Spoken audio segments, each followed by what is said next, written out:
Yes. Wow. I was born into a purely traditional family. In fact, Marry Bibri. Hey, Yes. And then somewhere when you along mean the traditional, you mean African traditional religion? Yes, yes, oh. yes. My parents were not Christians; they were not Muslims. So somewhere along the line, my elder brother converted to Islam. Okay. And he was able to convince my parents to also convert to Islam. Yes. So and as kids, we also have to follow. So we followed to be almost Tuba, right? Yeah, so yes, but when I think 99, when I was in secondary school, just the final year, I felt that I think my heart lies with Christianity, so I wanted to How? be Because somebody will have to introduce it to you, or you have to chance upon yes. material. Mine came mysteriously, then as young, at that young age, I grew in a Zongo, so we used to, as Muslim kids, we want to get some quotations in the Bible which we can use to debate our fellow Christians. Okay, I get that. So this small New Testament Bible. The small ones, yes. Yeah, yes, I remember yes. they came to our school, that international version. Yes, that's pocket NIV, one. The pocket one. Yes, so I got one and I was using it to, reading through it, not for the purpose of what is in there, but to get a quotation that I can use. Points to use in your debate. Which meant Christ wasn't really the Lord. From the that's a major thing that we've been battling. Yes. But I remember I read on this particular quotation, Jesus is the way, the truth, and the light. No one goes to heaven except through him. That was what touched me, and I couldn't sleep that night. Wow. I said, no, so if he's the only way, the truth, and the light, that means I might be on the wrong path. So so I started brooding over that version, and it started eating me up. For a period of time, I wasn't able to go to the mosque, and I one day confided in some of my friends that I wanted to join the let's say Christianity, and they didn't believe me because I almost finished the Quran. Wow. Yeah, so but I meant it. So I started joining them to church. And it got to a point that they said they will baptize, but they will need the agreement of my parents. Your parents? Yes.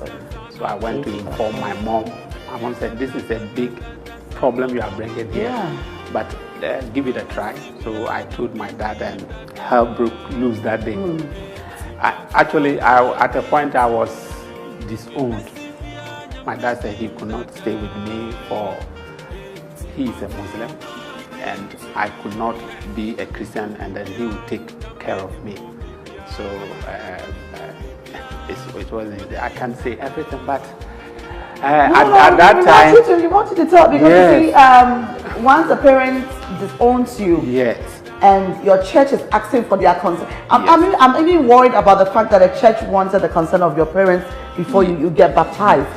One of those things. I was like, okay, why is it that? Especially when they know your background. Yes. So that was where, they wanted. I remember my dad went to the catechist to warn him about me. Wow. Yes, warn him about me and the way I was treated. So at the time they wanted to baptize me, they had gone to my father to tell him everything, and he said no. So that was where he disowned me. So the church took me in. The church I was staying with the church president then. God bless that. So may he so rest in peace. He was a former police inspector, Mr. Boampong. May he so rest in peace. So he took me in, and it got to a point that he was going on retirement. So he had to travel from Amantin specifically. I come from Amantin. So he went to my dad that, well, your child has been staying with me for all this while, but now I'm going away. If you truly believe that you still don't want this boy, then I want us to make it official. So that nobody will one day come and accuse me of taking your child away. Yes. So tomorrow morning, my car will be coming. They will come and pack my things and we'll be going. if you still insist that we should send Yao away, then I want us to make it official. So they took it to the Zongo chief the night before his departure. And at that point, God did his wonders. Wow. During the deliberation, he confided in the elders that it's his son. And he has slept over it, thinking that if my child has decided to be an armed robber, would I have been happy with that? Or if he decided, okay, I will be a Muslim, but he will wake up, he will go to the mosque, he will not do anything that is expected of a Muslim. Do I want that one? So at the end of the day, if he has decided to be a Christian, at least one God we all proclaim. So they should let him be. So the man told him, I don't want it to be as if because you don't want me to take your child away, you are doing That's this. why, yes. He said, truly, nothing will happen. Okay. But he warned my dad. No, he's a police officer, so if anything happened to me, he will not take it kindly with. So from there on, I also started getting scared because I didn't know what he was thinking. Yes, that's right. But I realized that the way he was behaving towards me, even prior, all had changed. Yes. But to cut matters short, he reconciled with me truly. Wow. The only point that really convinced me was when he agreed to pay my school fees again. Because he said he would not pay the fees. I would have gone to the university in 2000, but because of that issue, I had to skip. So I went to the Polytechnic in 2001, a year later. So when he took it there, then I realized that indeed he meant what he said. Wow, so luckily for me, he reconciled with me. And then I brought another big issue. I wanted to be a Roman father. Yay! He said, no. He agreed, all right. Okay. But I'm sure he didn't know that you can't marry. I can't marry. I know. So some few days later, I remember he called me. He said, I wanted to be a Roman father. I said, right. Is it true that the Roman fathers, they don't marry? Yes. And I said, yeah, it's true. So you go, normally say, no. No, Yao, you know what? You know what we have been through. Don't let us go there. I have agreed. You can go to your church. But I want my grandchildren. I'm not going to agree. I told the catechist, yes, let us know. Because for this one, even if my father is alive and doesn't sign, they will not even take me in the seminary. So I should let it. If it's God's will that I will be the priest, let us allow God to work his will. What did you see about the priesthood that made you want to be one? I think that when I joined the church initially, and I was baptized, I was confirmed as a Catholic, I had that burning sensation that I have a lot to do, especially in the Christendom, using my story to, tell or to try to also convince others to see the light that I saw in the Christ. Okay. So I was a way of me serving God, But unfortunately, that you were in the Zongo community, sure, yes. And I know that it's predominantly Muslims. Yes. Aside your family opposing to you converting to Christianity, yes. How did the people in the community also see you? Did they initially it was easy. Strong opposition. Strong opposition. But the issue is that those who were my age, my friends, they were cool with it. Yeah. But the elderly, I wouldn't boast by you because I was I was a good boy. Then they all, I say, do you have better boy? Yeah. They didn't like what I was doing, but I'm a good boy. So the elderly had a challenge with me, but my age mates, my friends, they were cool. We continued business as usual. Nothing happened. Wow. The stiffest opposition came from my dad. Your dad. Even in my family, though they didn't like the idea, but they didn't want the way my dad was going at all. Yeah. But let me tell you, it was so banana. And you know what? I rehearsed, but when I got my firstborn, my dad didn't see him. Oh. It's not easy.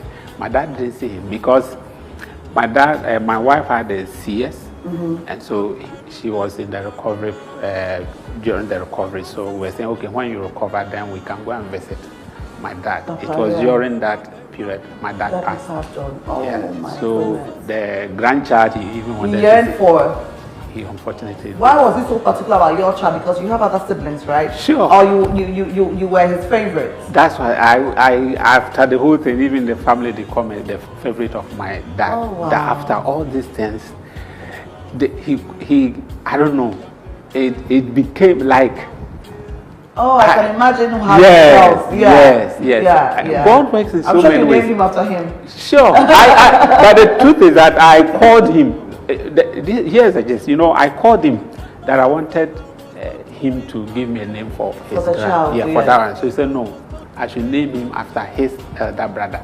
Oh, okay. Yes. So we named my firstborn after my father's elder brother. That's my uncle. Yes.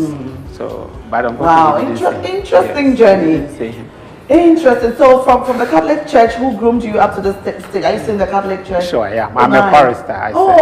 Which how do you call it? Parish, right? Currently I'm with St. Dominic Parish, Taifa North. Oh, Taifa North. Yes. Okay. But I stay at Taifa. Oh, you stay at Taifa. Yeah, oh, so nice. I thank God for your life. Yeah, thank you. Now, how do you see the Catholic Church? It looks like you are reforming a bit.